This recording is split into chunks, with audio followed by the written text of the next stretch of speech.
Welcome to this new video, which was a viewer request. Before I go through all the kits in detail, two more things. In this glass cabinet I put my finished models on display. I bought it especially for that, and the drawers below are used to storage my tools and materials.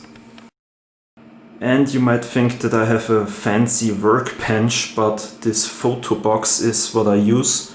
Not only for taking photos and videos, but also for building.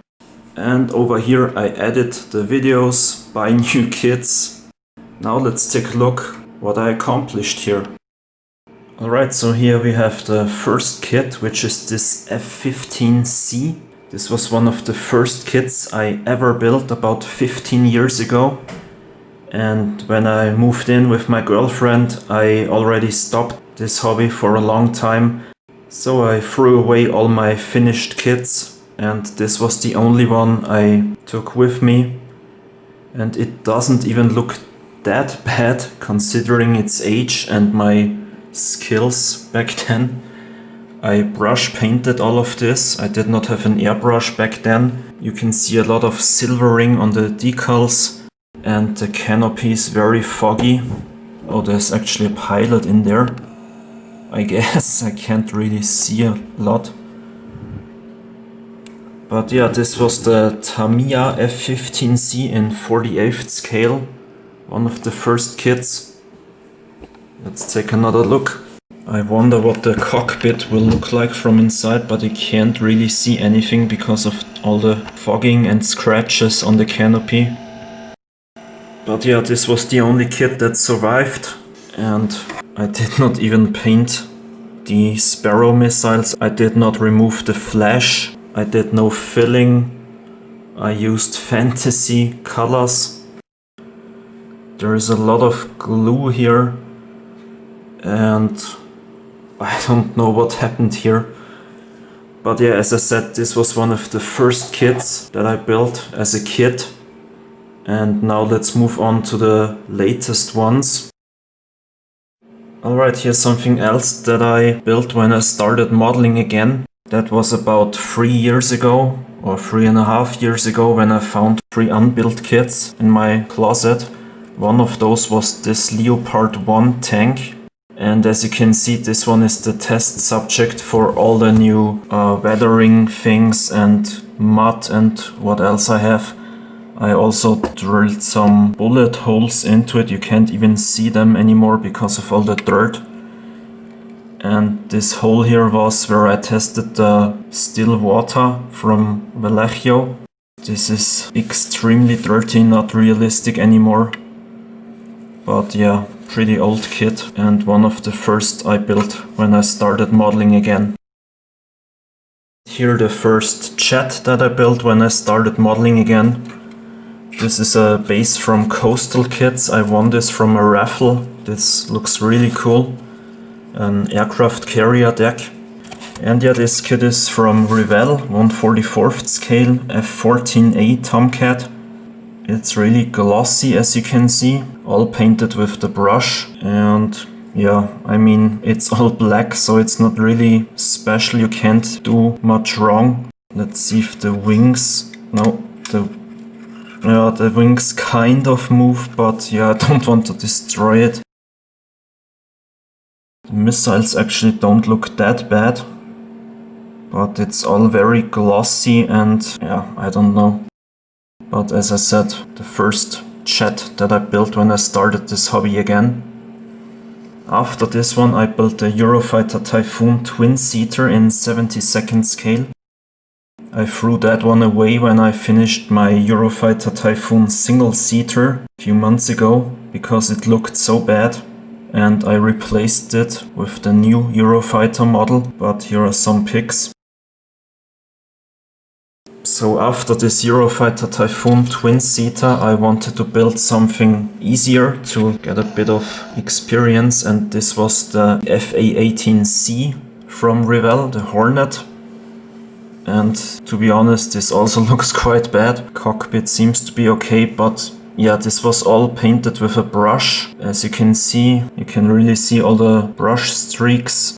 I tried to mask all this with a lot of weathering that isn't really realistic, and this kit has raised panel lines, so I painted all these rivets or whatever it should be with a panel line marker.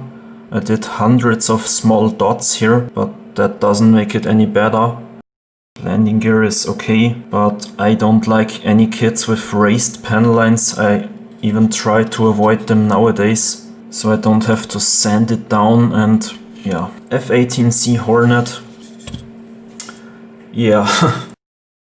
And the next one, the Dassault Rafale, also 72nd scale, also from Revell, also raised panel lines. And I don't have a favor for Revell or something, but these are just the easiest that you can get here in Austria. This was a bit of a step forwards. I used the animal paints, but this was the first model that I actually thinned them down.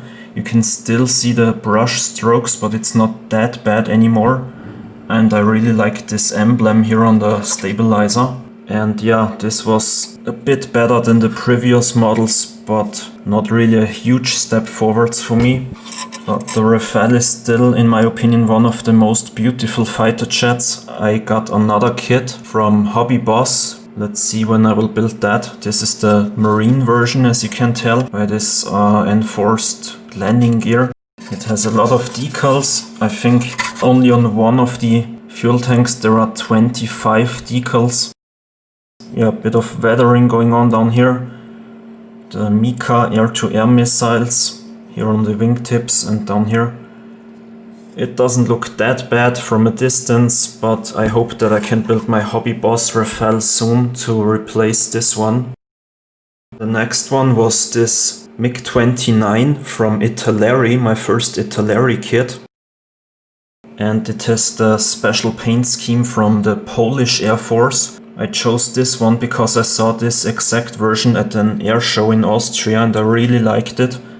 You can see videos of this air show on my channel, by the way. And this was also brush painted. There are a few glossy areas here, I don't know why. But the decals worked quite well, looks quite good. The engine also isn't that bad, so you can see I did a bit of progress with this kit. Maybe a bit too much weathering down here. And the cockpit is also quite nice. That looks quite good actually. There were no decals, so I painted all this by myself. Yeah, the Italeri MiG-29. Not that bad, but I got another MiG-29 from Trumpeter and I ordered another MiG-29 from Trumpeter. I guess these will be a bit better than this one, but it's not that bad. Landing lights and a couple of missiles. Moving on to the next one. The Hasigawa UH60A Black Hawk. And what I forgot to mention about the MiG-29 was that it was my first participation in a group build. The MiG group build, obviously. And after that I wanted to start my own group build, which was the Damage and Destruction group build. That never happened, but the Damage and Destruction modeling group on Facebook now has more than 10,000 members. If you're not in it, check it out. So this was my first diorama. I used this Black Hawk from Hasigawa, 72nd scale, and the figures came with the kit. There are some pilots in there, a door gunner. These guys are wounded. And I used this base that I made from plaster, a bit of Revell's weathering powders, and in here some cables and metal pieces. I know it's not realistic, but I kind of liked it. A huge hole in here. I found another Black Hawk at this time. I think it was from Italeri, but it was missing a couple of parts. So I just added a few of those to this Black Hawk. As you can see, a lot of damage. That's not necessarily realistic, but it's not that bad for my first diorama. I quite like it. A lot of bullet holes all over the place. This engine was heavily hit and it's burning. I just used cotton here. And another guy here. A lot of shrapnel everywhere. Yeah, my first diorama. 72nd scale Hasigawa Black Hawk. And the next one, the Hella MiG-23, 72nd scale. This base was homemade from plaster. And here are some, I think it's a Russian ground crew, these guys from the Second World War actually. But I just placed them here. And this is from the Hasigawa US aircraft weapon loading set. I just added it here. But this is one of these that I will also throw away quite soon. I mean, it was the first plane that I airbrushed. I got a cheap airbrush finally, and this was the first kit I airbrushed. It even comes with a pilot, which is a plus. But yeah, that was the only plus. I think this kit was quite bad. It's really old, I think it's from 1970. And what... oh, it comes apart, very nice. Yeah, now we can see the pilot and the cockpit better. And which was the worst part of this kit was the landing gear. As you can see here, this was terrible. I used super glue in the end, that worked, but look at this, it's just horrible.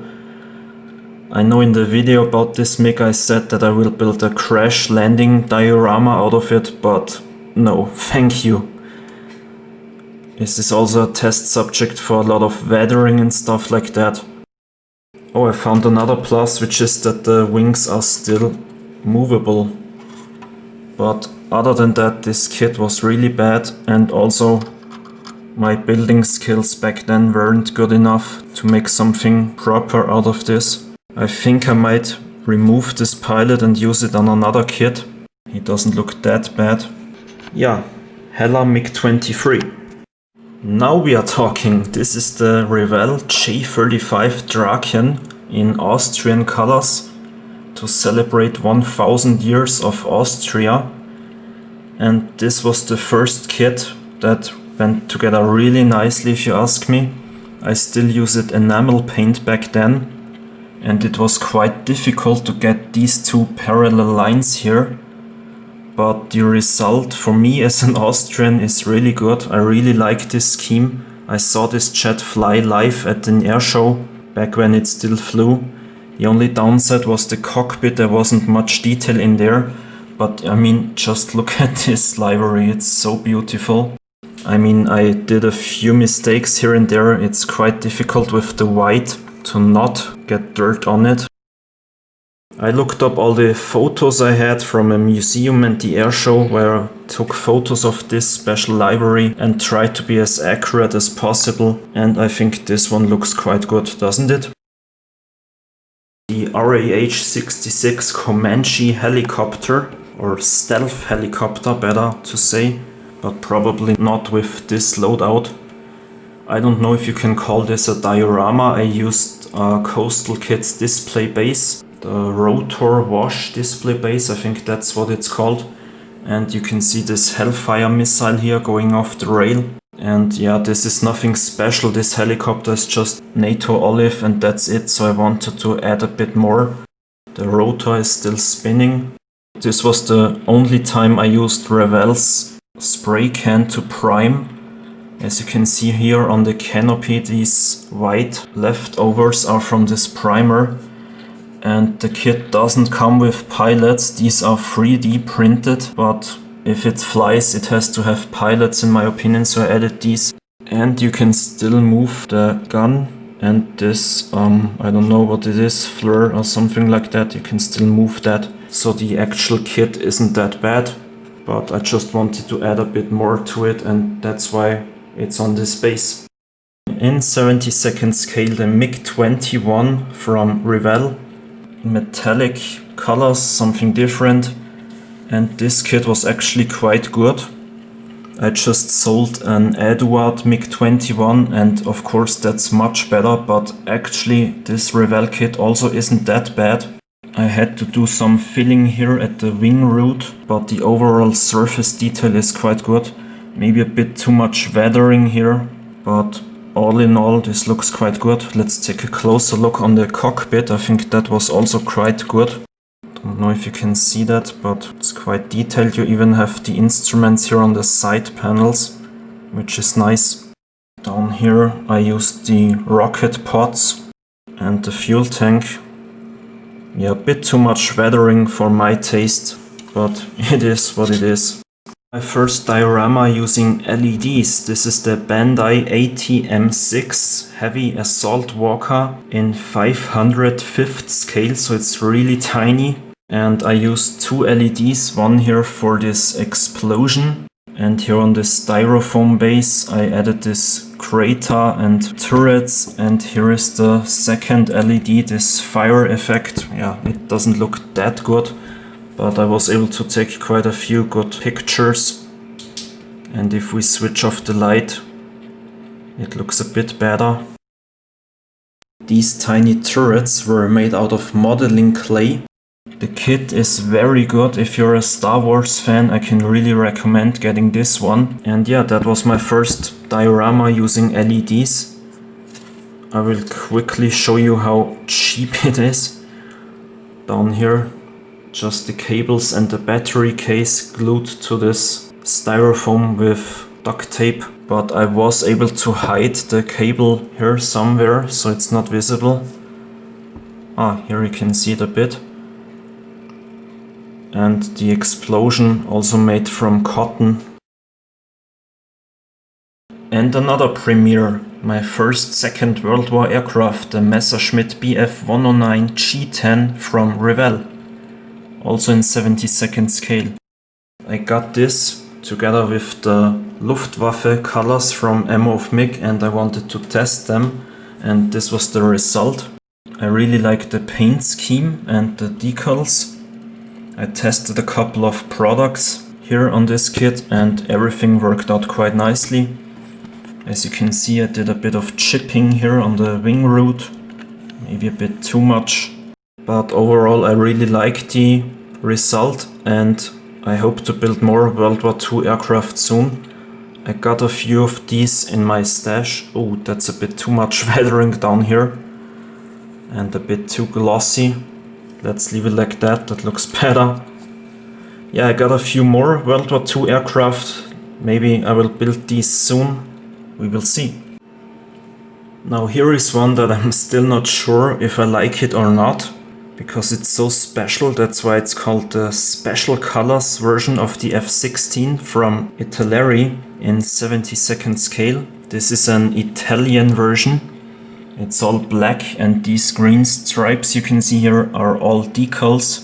That was quite a bit tricky, mostly here on the nose. I think these were 3 decals that you have to get together somehow. But overall this is really something special. I've never seen it before.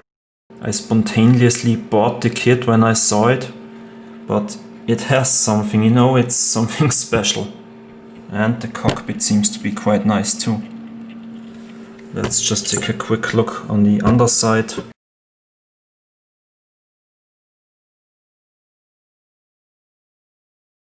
And the next one, this is Darth Vader's TIE Fighter from Revell in the scale 1:121.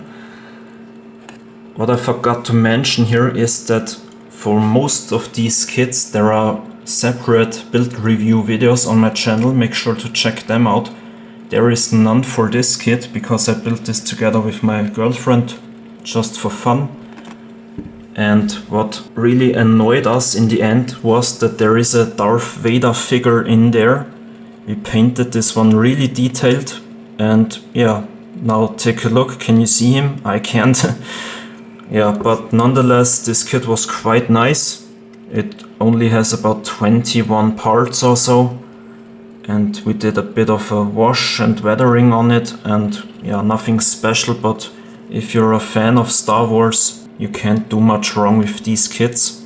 And yeah, another difficulty was this here on this cockpit glass, whatever. This is also a decal. That was quite difficult to get on there.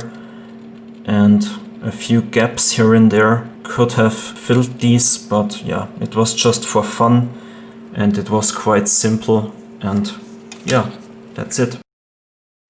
And now my personal favorite, the Sukhoi 27 Flanker. in 72nd scale from Revell in digital camo. Also here on this display base from Coastal Kits, the Hasigawa US aircraft weapon loading set, and this APU here is from the ground equipment set. And the kit doesn't come with the digital camo masks. I had to get them from a friend, but it really paid off. I love this camo. It looks so nice. This is my personal favorite of all my stash so far. Do you like it too? I hope so. There's a separate build review video of this one too, of course, with all the details. If you want to see that, just check out my channel. Beautiful, isn't it? Another one that I'm quite proud of, because the kit itself was quite difficult to handle, let's say it like that. This is the Revell Eurofighter Typhoon single-seater. As I said before, I already built the twin-seater when I started modeling again, but that one looked so bad that I just threw it away and replaced it with this one. This is the Austrian special livery for the Air Power 2019 air show, and as I said, the kit itself was quite difficult. A lot of gaps and filling and problems, but overall I think the outcome is quite good. And as an Austrian, this is a must-have if you ask me. I got these decals here from Brand Air Decals, which is actually the guy that designed this one for the real Eurofighter Typhoon. And I'm really happy that I have this one in my collection. I also did a bit of scratch building here in the landing gear base with these hydraulic cables and stuff like that. Good thing I took a lot of pictures at the air show to get all the details right. And yeah, that's my Eurofighter. And another little diorama, this Zvezda Su23 Shilka from Zvezda. I used many different products here, for example this heavy mud and here the still water. And the outcome is quite nice, I think. The kit itself was very basic, it goes together quite well, but it's just a snap fit. You just have to snap the parts together, nothing fancy here. I think you can still move the cannons, yes, kind of. And yeah, grass and mud and water, I think I tested pretty much everything you can do here, and I quite like the outcome. Alright, we're getting closer to the end now. This is the Trumpeter F117 Nighthawk. I actually built this while building the Shilka diorama because I had to wait for certain effects to dry, so I used these breaks to build this one, which was quite easy. I mean, look at the camo, it's just black, and the decals are in this turquoise color, I don't know why. There were certain things that were a bit weird about this kit, but it came with a pilot, which surprised me in a positive way. But except that, nothing special, but also this kit is really cheap, I think. And this pilot was removed from the F117 and I placed it in my most recent build, which is this F18E Super Hornet from Revell. As you can see, I used LEDs again. Here I built some afterburners which look much better with the lights out. And here on this AMRAAM missile, I think that looks quite good. And the pilot is in here, and I really like the camo, or the special livery better to say. And also I think the paint job was quite good here. With weathering a bit too much on the panel line wash probably. But I really like this outcome. And again, ground blur display base from Coastal Kits. If you want to see more details about the Super Hornet and all the other kits I built, just check out the detailed build review videos on my channel. And just one more I was able to finish while doing this video here. The 1:241 Millennium Falcon from Revell. I built this one together with my girlfriend and we quite enjoyed building it. The only difficulty with these small kits are the decals. But besides that, it went together nicely, and we also did a lot of weathering. You know, dry brushing and washes and all that. So these were all. Tell me which one you liked the most, and remember to check the build review videos I did on most of these kits. I hope you liked this video. A few people asked about it, and here you go. If you got any other ideas or wishes for videos I could do, just tell me in the comments below. Also check out my Facebook page, Starfish Scale Modeling. Contact me there, that's much easier. And I hope you liked this video. See you in the next one. Thanks for watching and have a nice day. Bye!